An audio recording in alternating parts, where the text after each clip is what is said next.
Malala's Magic Pencil by Malala Yousafzai, illustrated by Kerascoet. Do you believe in magic? When I was younger, I used to watch a TV show about a boy who had a magic pencil. If he was hungry, he drew a bowl of curry, and it appeared. If he and his friends were in danger, he drew a police officer. The boy was a little hero, always protecting people who needed help. How I wanted a magic pencil too. If I had a magic pencil, I would use it to put a lock on my door so my brothers couldn't bother me, stop time so I could sleep an extra hour every morning, erase the smell of the trash dump near our house, and I would use it to make other people happy. I would draw the most beautiful dresses in the world for my mother, the best buildings in the valley for my father so he could open many schools where children would study for free, a proper ball so my brothers and I no longer had to play with an old sock stuffed with rubbish. Every night before I went to bed, I wished for a magic pencil of my own. And every morning I would wake up and check my cupboard, but the magic pencil was never there. One day, I was throwing away potato peels and eggshells at the dump. I was wrinkling my nose, swatting away flies, and making sure I didn't step on anything dirty in my nice shoes when I saw a girl about my age sorting trash into piles. Nearby, boys were fishing for metal scraps using magnets on strings. When my father returned home from work, I told him what I had seen. It made him sad. "Abba?" I said. "Yes, Johnny," he said back. I always liked when he called me Dear One. "Why haven't I seen that girl in my class?" "Because," he said.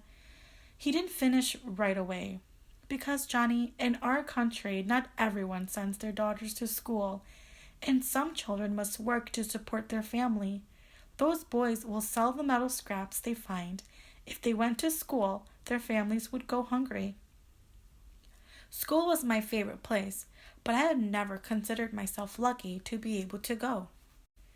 My father had always said, "Malala will live free as a bird." Now I wondered how free I'd truly be.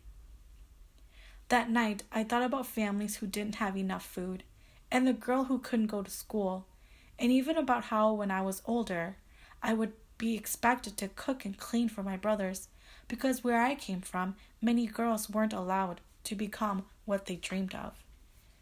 I knew that if I had the magic pencil, I would use it to draw a better world, a peaceful world. First, I would erase war, poverty, and hunger. Then I would draw girls and boys together as equals. Over the next few years, instead of wishing for a magic pencil every night, I worked hard in school every day.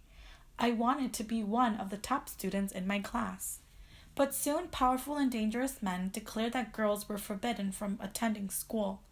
They walked the streets of our city now. They carried weapons. One by one, girls stopped coming to school. "Abba, where are all the students? They don't feel safe here anymore, Johnny." How could a few men stop all the girls in our valley from going to school? If more people knew what was happening to us, I thought, they might help.